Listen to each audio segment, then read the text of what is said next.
Assalamualaikum warahmatullahi wabarakatuh. Seperti biasa saya akan membahas alur cerita dari Against the Sky Supreme ya guys. Sebelum ke pembahasan jangan lupa, like, comment and subscribe ya. Yuk tanpa basa-basi lagi kita langsung ke pembahasannya, di episode sebelumnya. Lelaki tua berambut putih sekitar 90 tahun itu mendorong lurus melalui pintu dan masuk. Ruyan Wuji tiba-tiba berdiri dan berlutut di depan lelaki tua itu. Wuji memberi hormat kepada leluhur yang hebat, ucap dari Ruyan Wuji. Itu benar. Orang tua itu adalah leluhur agung Ruyan Wuji dan leluhur surgawi Ruyan Chen. Namanya, Ruyan Gaoxian. Wuji, bangun, ucap dari Ruyan Gaoxian ringan. Baik leluhur yang hebat, ucap dari Ruyan Wuji. Setelah Ruyan Wuji bangkit, dia dengan hormat berdiri di belakang Ruyan Gaoxian. Zhuge Yu buru-buru berdiri dan membungkuk dalam-dalam kepada Ruyan. Junior telah melihat senior Ruyan, tetapi saya tidak tahu senior akan datang, dan saya telah melewatkan perjalanan panjang untuk menyambutnya. Saya harap senior tidak terkejut, ucap dari Zhuge Yu. Istana Zhuge tidak perlu terlalu sopan. Ruyan Gaoxian tersenyum sedikit. Wuji mengirim seseorang untuk memberi tahu lelaki tua ini setengah tahun yang lalu bahwa setelah pertempuran para dewa selesai, dia akan pergi ke Nangong Sengchao untuk mengusulkan pernikahan dengan guru suci Nangong untuk cucu saya Ruyan Chen. Tidak, orang tua ini akan berada di sini hari ini, tanpa diundang. Dan saya tidak tahu Tuan Istana Zhuge, kapan kita akan pergi, ucap dari Ruyan Gaoxian. Zhuge Yu membungkuk sedikit dan berkata, Senior, kami akan segera pergi, ucap dari Zhuge Yu. Oke, Tuan Istana Zhuge memang cepat bertindak hehe, saya mendengarkan Wuji, kali ini saya pergi ke Nangong Sengchao untuk melamar pernikahan, dan Anda juga akan menolong cucuku, jadi lelaki tua ini berterima kasih kepada Tuan Istana Zhuge terlebih dahulu, ucap dari Ruyan Gaoxian. Zhuge Yu tersenyum dan berkata, istanaku dan sektemu selalu berhubungan baik, dan generasi muda telah melakukan beberapa pekerjaan sederhana, ucap dari Zhuge Yu. Ruyan Gaoxian mengangguk puas, dan berkata dengan santai, Wuji, apa hasil dari pertempuran para dewa ini, ucap dari Ruyan Gaoxian. Mendengar itu Ruyan Wuji menghela nafas dan berkata, Gaosu, ada 5.000 murid di sekte saya dan istana jiwa abadi, hanya Chen, yang selamat, dan murid-murid lainnya dibunuh oleh murid-murid Huang Fu Shengzong, ucap dari Ruyan Wuji. Apa, itu keterlaluan, mata keruh Ruyan Gaoxian mengamuk karena marah, Wuji, mari kita suruh mata-mata bersembunyi di Huang Fu Shengzong, dan periksa, apakah tingkat kultivasi leluhur Huang Fu Shengzong, lalu, beritahu saya lagi, dan biarkan saya berpikir tentang kapan harus menyerang Huang Fu Shengzong, ucap dari Ruyan Gaoxian. Baik, anak Inu mengerti, pada saat itu, akan ada leluhur yang tinggi, kamu akan mengambil tindakan dan menghancurkannya, Jat 8 jatuhnya sekte suci Huang Fu sudah dekat, ucap dari Ruyan Wuji membungkuk, matanya bersinar dengan kegembiraan. Ya, Ruyan Gaoxian mengangguk dan berkata, namun, jangan lengah, mereka leluhur tua yang dibudidayakan sekte suci Huang Fu tidak umum. Anda tidak bisa terburu-buru masuk, ucap dari Ruyan Gaoxian. Setelah berbicara, Ruyan Gaoxian memandang Zhuge Yu dan tersenyum ramah. Setelah pernikahan Yukin dan Chener diselesaikan, orang tua ini akan mengunjungi orang tua di istanamu dan diskusikan bagaimana cara menghancurkan Huang Fu bersama-sama, ucap dari Ruyan Gaoxian. Oke, setelah Zhuge Yu menjawab, dia berkata, Senior, Anda dan Master Sekte Ruyan Wuji akan menunggu selama 1 jam untuk menunggu cara untuk pergi ke dinasti suci Nangong, jadi aku perlu mengatur urusan di istana, ucap dari Zhuge Yu, dan kemudian Zhuge Yu pamit pergi. Setelah Zhuge Yu pergi, Ruyan Wuji memerintahkan para tetua Sekte Abadi-Abadi untuk membawa Ruyan Chen kembali ke Sekte Abadi-Abadi terlebih dahulu. 1 jam kemudian, setelah Zhuge Yu mengatur urusan di istana, dia kembali ke istana VIP bersama Duan Changtian. Ruyan Gaoxian memandang Zhuge Yu dan berkata, Istana Zhuge, di mana gadis Yukin itu, mengapa kamu tidak membiarkan dia pergi bersama kami, ucap dari Ruyan Gaoxian. Dia sedang berkultivasi, ucap dari Zhuge Yu. Oh, Itu tidak masalah, kalau begitu ayo pergi, ucap dari Ruyan Gaoxian. Setelah itu, Ruyan Gaoxian, Ruyan Wuji, Zugeyu, dan Duan Changtian meninggalkan alam rahasia jiwa bersama-sama dan mengendarai perahu roh menuju langit di luar pegunungan hukuman pergi. Malam tiba. Ketika Nangong Yukin menginjak pedang terbang dan terbang keluar dari istana Xianshan, dia kebetulan bertemu dengan tetua ketiga yang terbang di langit dan mendarat di puncak-puncak. Gadis suci, kemana kamu akan pergi? Ucap dari tetua ketiga bertanya dengan hormat.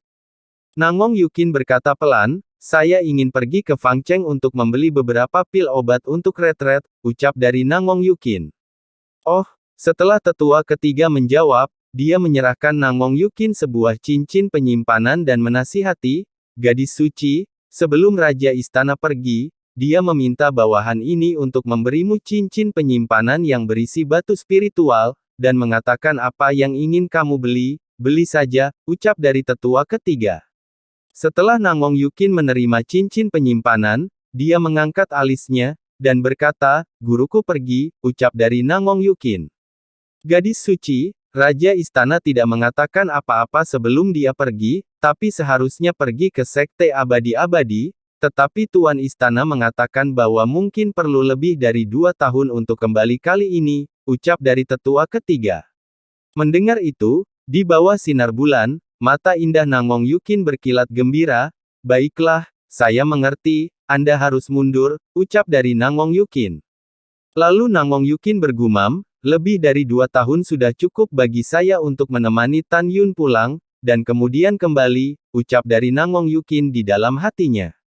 Setelah dia mengambil keputusan, dia mengeluarkan perahu roh dan tidak mengemudi menuju Fangcheng, dia berlari kencang seperti kilat ke arah pintu keluar dari alam rahasia jiwa dan pergi.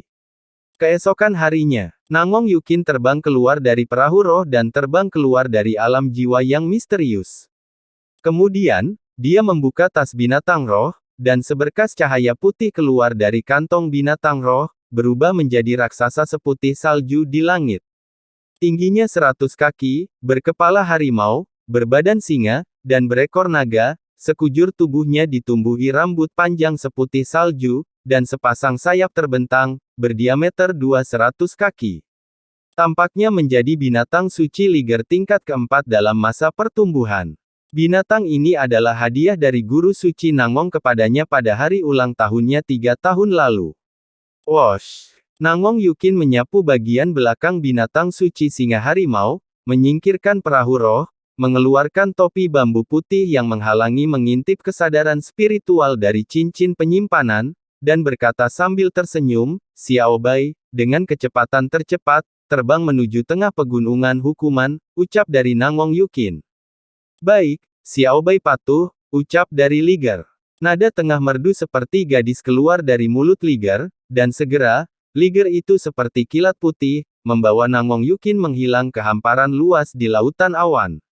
Waktu berlalu, 3 bulan kemudian. Tantai Xuanzong mengendarai perahu roh dan kembali ke Huang Fuseng Zong Xianmen, dan memanggil 9 kepala divisi dan murid lainnya ke dojo berjasa di divisi berjasa Xianmen. Kepala jiwa suci Xianmen, kepala jiwa binatang buas, kepala jiwa kuno, kepala guntur angin, kepala alkemia Tang Xinying, dan kepala lainnya, bersama dengan Shen Subing, memimpin murid-murid dari setiap divisi, berdiri dengan hormat di Hall of Merit, dan menatap Tantai Xuanzong di platform meritorious nomor 1. Di belakang Tantai Xuanzong, ada Tan Yun dan yang lainnya yang berpartisipasi dalam uji coba dengan total 3.212 murid. Pada saat ini, di antara 10 kepala Xianmen, ada yang senang dan ada yang sedih. Yang paling menyedihkan dan paling mengecewakan adalah Tang Xinying, kepala divisi alkemia.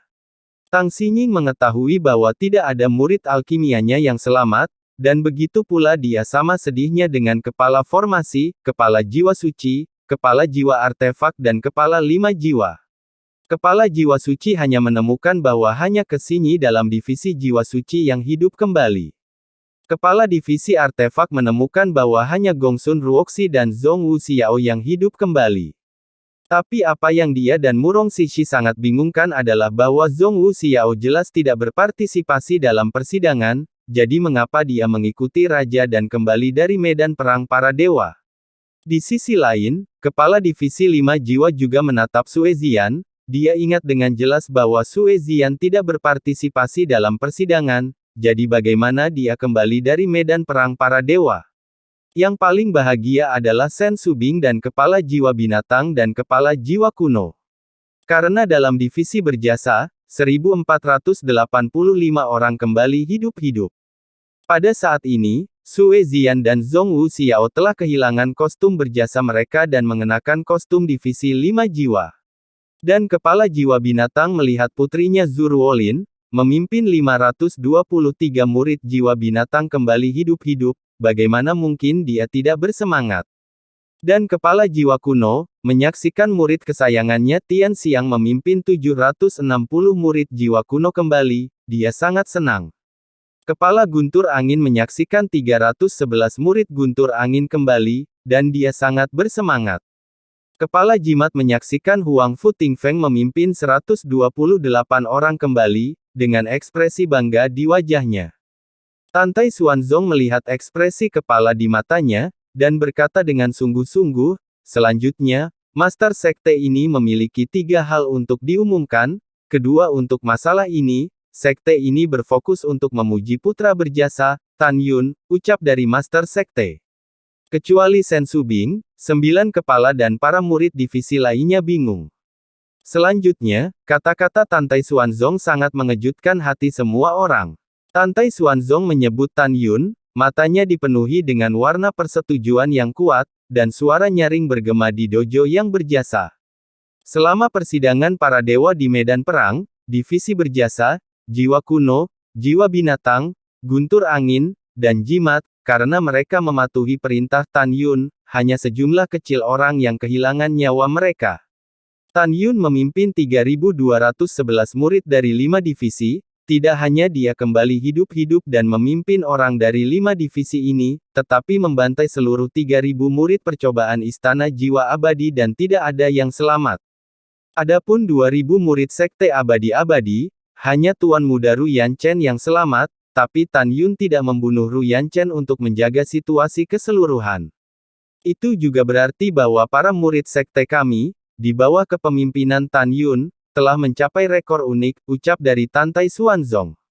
Mendengar ini, para murid divisi berjasa mendidih, dan berteriak. Kakak senior kami, itu benar-benar luar biasa. Bukan hanya itu, ketika kakak laki-laki itu berada di pintu dalam, dia berpartisipasi dalam 2 cobaan di Tanah Keabadian, hanya Nangong Yukin dan Ru Yanchen yang selamat dari Istana Jiwa Abadi dan Sekte Abadi-Abadi. Dan selama persidangan kedua di Tanah Abadi, kakak senior Tan bahkan membunuh semua murid Istana Jiwa Abadi dan Sekte Abadi-Abadi.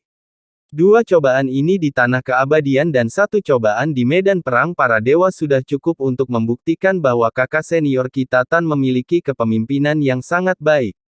Benar, kakak senior kita benar-benar luar biasa, orang-orang sangat menyukainya, apa yang harus aku lakukan? Aku masih menyukainya. Wajar jika keluarga putri ini menyukai kakak laki-laki, dan kamu seorang pria, juga sama seperti kakak laki-laki, apakah ada yang salah denganmu? Ucap dari para murid divisi berjasa, diikuti dengan tawa yang menggelegar dari para murid divisi berjasa.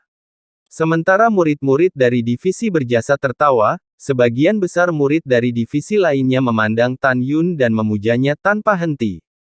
Hanya beberapa murid yang iri dan cemburu. Ketika 2 juta murid di antara hadirin sedang memikirkan satu sama lain, 9 kepala suku, kecuali Shen Subing, memandang Tan Yun dengan ekspresi berbeda.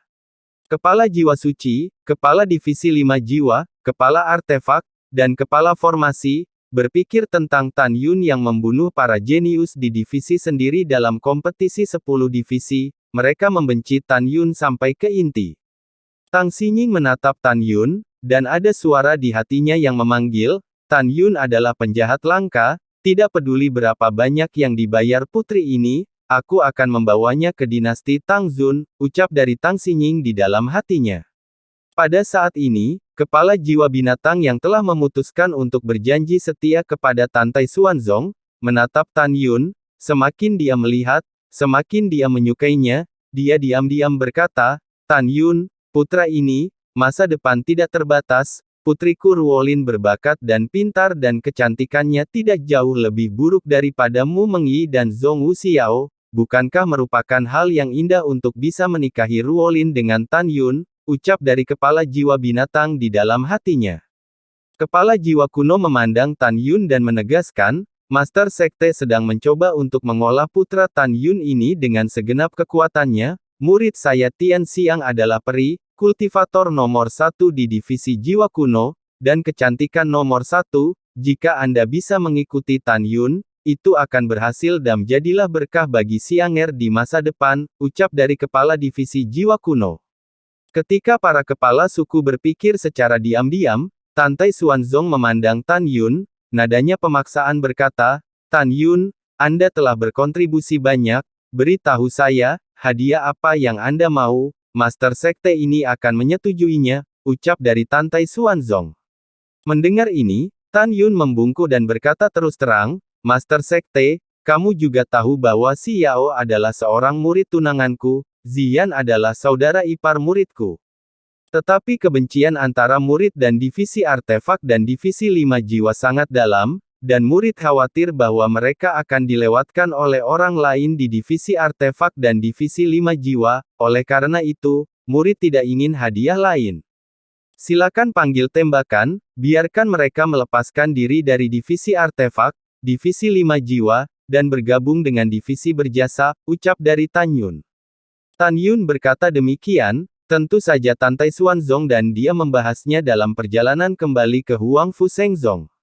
Begitu kata-kata ini keluar, kepala divisi 5 jiwa mengerutkan kening, tetapi tidak bersuara, karena di dalam hatinya, dia sudah mengetahui bahwa Master Sekte akan setuju. Jika dia melompat keluar saat ini, dia pasti akan membuat marah Master Sekte. Murong Sishi berbeda, dari sebelum dia ingin menjodohkan Zhong Wuxiao dengan adiknya dan menjadikan Xiao menjadi istri tuan muda keluarga Murong, Anda dapat melihat betapa dia menghargai Xiao. Anda harus tahu bahwa keluarga Murong adalah salah satu dari 6 klan kuno, dan itu setenar klan Tang Xinying dan Jin. Plok, Murong Sishi memandang Tantai Xuanzong, berlutut, dan berkata dengan hormat, Master Sekte, Xiao adalah satu-satunya murid tertutup dari bawahan ini, tolong jangan setujui permintaan Tan Yun, bawahan tidak ingin kehilangan Xiao, ucap dari Murong Sishi. Tantai Xuanzong menatap Murong Sishi. Berpikir bahwa Murong Sishi kemungkinan besar adalah mata-mata dari kekuatan tertentu, niat membunuh melintas di matanya, dan dia berkata dengan ringan, apakah kamu tuli? Apa yang Tan Yun inginkan, Master Sekte ini akan setuju? Apakah Anda bermaksud membiarkan Master Sekte ini menolak dan memakan kata-katanya sendiri, ucap dari Tantai Xuanzong. Murong Sishi buru-buru bersujud, dan dengan niat membunuh di matanya, dia kembali normal, dengan gemetar, bawahan tidak berani, ucap dari Murong Sishi. Jika Anda tidak berani, maka kamu tidak perlu mengatakan lebih banyak, ucap dari Tantai Xuanzong. Setelah Tantai Xuanzong mendengus dingin, dia memandang Tan Yun dan berkata, Tuan Sekte ini disetujui, ucap dari Tantai Xuanzong. Murid ini berterima kasih kepada Tuan Sekte, ucap dari Tan Yun tersenyum tulus. Wosh! Pada saat ini, Zhong Wuxiao menyapu divisi berjasa tertinggi berikutnya, dan setelah membantu Murong Sishi berdiri, dia berlutut di depan Murong Sishi dengan air mata di matanya, dan berkata dengan tulus, Guru, meskipun murid ini telah melarikan diri, Anda masih Guru Xiao. Kebaikan Anda kepada murid ini akan diingat di hatiku, dan murid ini akan sering mengunjungi Anda, ucap dari Xiao. Air mata Murong Sishi menetes, dan Zhong Wuxiao membantunya berdiri, dia memeluknya dalam pelukannya dan tersedak, Yah, Guru sangat senang dengan kata-kata Anda tapi Guru benar-benar tidak ingin menyerah pada Anda. Dengarkan kata-kata Guru, berlatih keras, dan biarkan semua orang tahu bahwa muridku, Xiao, selalu yang terbaik, ucap Dati Murong Sishi berkata sambil tersenyum dan menangis. Guru, murid ingat ajaran Guru, ucap dari Zhong Wuxiao sering mengangguk, dan kemudian dengan enggan berpisah dari Murong Sishi dan naik ke platform tinggi berjasa. Zhongwu Xiao dan Sue Zian saling berpandangan, berlutut ke arah Sen Subing, dan berkata dengan keras, "Murid Xiao, murid Zian, melihat kepala suku," ucap dari Xiao dan Sue Zian. "Baik, bangunlah," ucap dari Sen Subing. Pada saat ini, Sen Subing memandang Tuoba Yingying, "Kamu juga bisa bergabung dengan divisi berjasa," ucap dari Sen Subing. Tuoba Yingying tercengang. Ketika dia benar-benar tidak ingin berlutut, dia melihat Tan Yun mengangguk padanya. Dia kemudian berlutut dan bersujud, "Murid Yingying bersujud kepada kepala suku," ucap dari Tuoba Yingying. "Baiklah, bangunlah," ucap dari Sen Subing. Setelah Sen Subing membantu Tuoba Yingying berdiri, dia memegang tangan Tuoba Yingying dan melihat ke arah murid-murid yang bingung dari divisi berjasa. Suara alam terdengar, "Dia adalah sepupu Tan Yun, dan mulai sekarang, dia adalah murid divisi berjasa," ucap dari Sen Subing. Setelah para murid mendengar bahwa Tuoba Yingying adalah sepupu Tan Yun, mereka menghormati Tuoba Yingying. Malam tiba. 9 kepala lainnya memimpin para murid untuk pergi. Tantai Xuanzong memberitahu Sen Subing bahwa dia telah mengirim seseorang untuk membangunnya dan kemudian pergi. Sen Subing menatap lebih dari 10.000 murid berjasa, dan berkata dengan harapan, "Selanjutnya, 3 hari kemudian, kepala ini akan membuka menara ruang waktu biji sesawi." Pada saat itu, semua murid yang telah menyentuh penghalang dari alam jiwa akan memasuki retret, ucap dari Sen Subing. "Murid patuh," ucap dari para murid. Setelah para murid menjawab, Tan Yun dengan hormat berkata, "Ketua, murid ingin kembali ke kampung halamanku sebentar, jadi bisakah aku tidak mundur dulu?" ucap dari Tan Yun. "Oke," Sen Subing menjawab dan membiarkan para murid bubar. Kemudian, dia dan Sen Suzhen pergi bersama. Di dojo berjasa, semua murid menyapa Tan Yun. Tan Yun pergi bersama Mu Mengyi, Zhongwu Xiao, Sue Zian, Huang Fuyu, Tuoba Yingying, dan kembali ke lembah peri nomor 1. Di lembah abadi nomor 1, Sue Zian memegang lengan kanan Tan Yun, mencibir mulut cerinya, dan mengeluh, "Kakak ipar, Anda hanya membawa Sister Xiao dan Sister Mu kembali ke rumah, dan kemudian, Anda berjanji kepada saya bahwa selanjutnya waktu ketika kamu pulang, kamu akan mengajakku," ucap dari Sue Zian. "Oke, aku akan mengajakmu," ucap dari Tan Yun memutar matanya dan menggelengkan kepalanya tanpa daya. Pada saat ini, Huang Fuyu berbisik, "Saudara Tan, saya belum pernah keluar dari sekte sekalipun, dan saya juga ingin keluar dan melihat, bisakah Anda membawa saya bersamamu?" ucap dari Huang Fuyu. Sebelum Tan Yun berbicara, Sue Zian mengangkat alisnya, dan berkata, "Hah? Aneh, kenapa kamu ada di mana-mana? Tan Yun adalah kakak iparku, dan Sister Yingying adalah sepupu iparku, dia dan kita harus pulang bersama kakak iparnya, apa yang akan kamu lakukan?" ucap dari Sue Zian. Huang Fuyu tidak senang berkata, "Kamu," ucap dari Huang Fuyu. "Saudara Huang Fu ingin pergi, mari kita pergi bersama," ucap dari Tan Yun tersenyum, lalu menatap Sue Zian. Sue Zian menelan lidahnya yang harum dan menutup mulutnya. Tan Yun menarik napas dalam-dalam, meraih tangan Mu Mengyi dan Zhongwu Xiao, dan berkata dengan nada meminta maaf, "Ada satu hal yang belum kukatakan pada kalian, tapi kuharap kalian bisa mengerti," ucap dari Tan Yun. "Tan Yun, katakan saja," ucap dari Mu Mengyi tersenyum. Tan Yun berkata jujur, "Nangong Yukin juga bersama kita kali ini," ucap dari Tan Yun. "Dia," ucap dari Mu Mengyi, Zhongwu Xiao, Sue Zian, Huang Fuyu, dan Tuoba Yingying semuanya tercengang. "Baiklah," Tan Yun mengangguk berat, memandang Mu Mengyi dan Zhongwu Xiao, dan berkata, "Sejak pertama kali aku melihatnya, aku merasa ada masa lalu yang tidak diketahui antara aku dan dia. Dan ingatannya dihapus secara paksa, dan ingatan ini kemungkinan adalah ingatannya tentang saya, jadi saya ingin pulang dan mencari tahu alasannya," ucap dari Tan Yun. Mu Mengyi mengangguk dan berkata, "Saya mengerti, mari kita kembali bersama, ayo pulang," ucap dari Mu Mengyi. "Baiklah," ucap dari Zhongwu Xiao sedikit mengangguk dan setuju. Kedua gadis itu tidak mengajukan pertanyaan lagi, tetapi kedua gadis itu jelas sedikit bertentangan. Tan Yun tahu bahwa untuk sementara, kedua gadis itu tidak bisa melepaskannya, jadi dia tidak banyak bicara. Sebaliknya, itu adalah Sue Zian, yang terlihat sombong. Dan mata Huang Fuyu sedikit sedih, dan dia tidak tahu harus berpikir apa. Tuoba Yingning tidak menunjukkan banyak emosi, di dalam hatinya, Tan Yun adalah tuannya, dan dia akan mendukung apapun yang tuannya lakukan, benar atau salah. Apakah Tan Yun ada di sini? Ucap dari suara seseorang. Pada saat ini, suara yang akrab dan menyenangkan datang dari luar istana, dan itu adalah Sen Subing yang mengenakan gaun emas panjang, terbang dari langit berbintang di luar istana. Tan Yun dan semua orang keluar untuk menyambutnya dan dengan hormat berkata kepada Sen Subing, murid telah melihat kepala suku, ucap dari Tan Yun dan yang lainnya. Ya, Sen Subing mengangguk dan tersenyum ringan. Tan Yun, kapan kamu akan pulang, ucap dari Sen Subing. Lapor kepada kepala, murid ini belum menentukan waktunya, ucap dari Tan Yun jujur.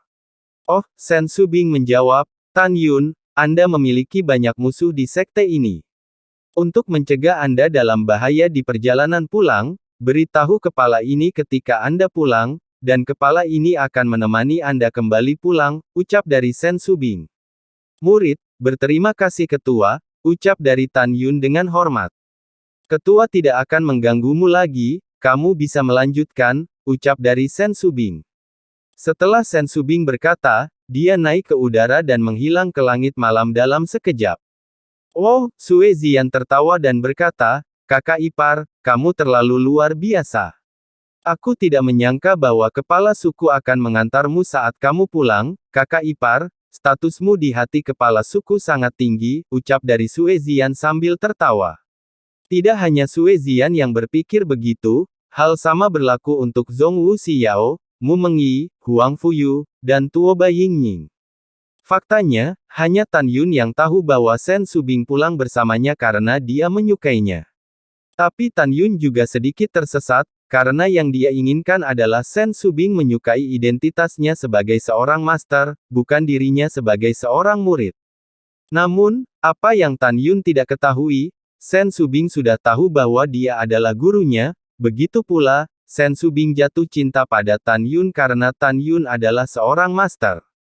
Dalam 3 bulan berikutnya, Tan Yun, Mu Mengyi, Zhong Wu Xiao, Sue Zian, Huang Fuyu, dan Tuoba Yingning, karena harus menemani Tan Yun kembali ke kampung halamannya, tidak mundur dan berlari ke alam jiwa ilahi. Selama periode ini, ketika Tan Yun sangat bebas, dia membawa 5 orang ke divisi berjasa di sekte dalam. Ketika dia tiba, Tan Yun juga terkejut. Pertama-tama, jumlah murid di divisi berjasa sekte dalam telah melonjak menjadi 30.000 hanya dalam 1 tahun. Kedua, Tan Yun menemukan bahwa murid-murid sekte dalam semua memandangnya dengan kekaguman, dan bahkan beberapa murid perempuan cantik, di depan Mu Mengyi dan Zhong Wu Xiao, mengumpulkan keberanian untuk mengaku cinta kepada dirinya sendiri. Tan Yun secara alami menolak dengan sopan. Sejalan dengan divisi berjasa di sekte dalam, Tan Yun menjelaskan kepada murid-murid yang banyak kebingungan yang ditemui selama berkultivasi selama dia tinggal.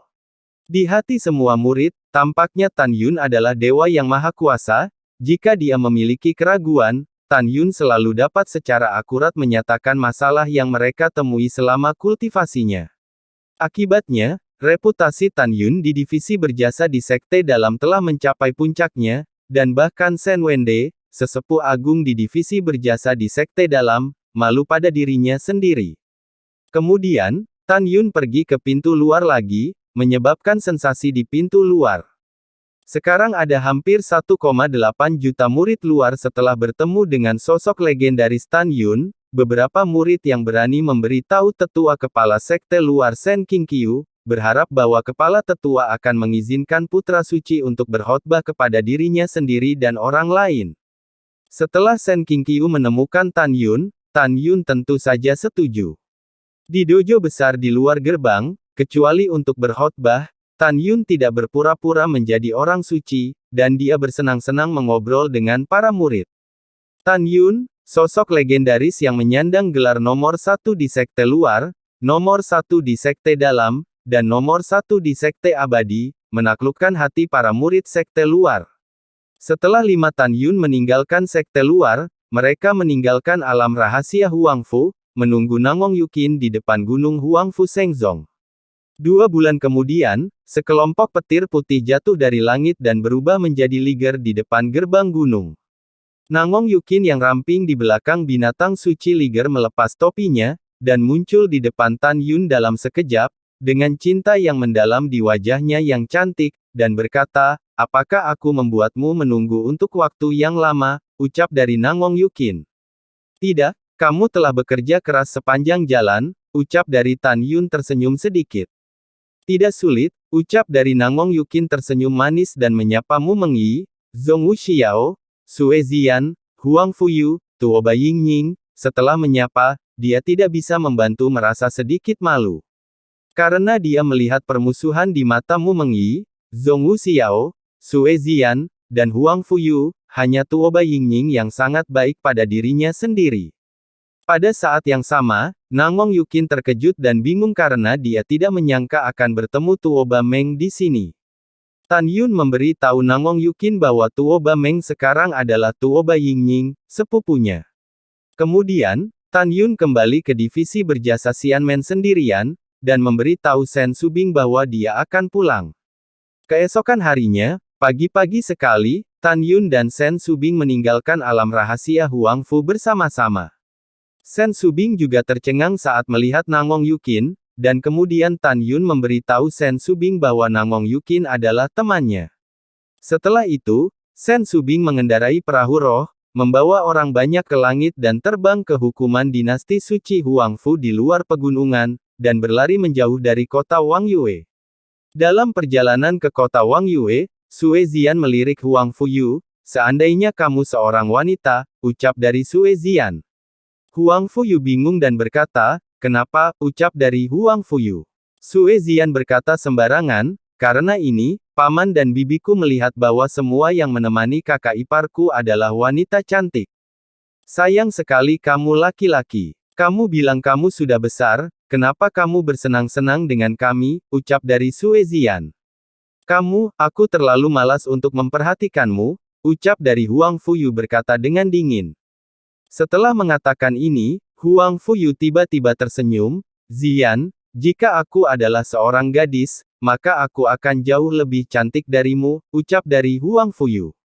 Mendengar itu, Sue Ziyan mencibir, "Pria besar lebih cantik dari wanita sepertiku, dan tidak ada seorang pun selain kamu," ucap dari Sue Ziyan.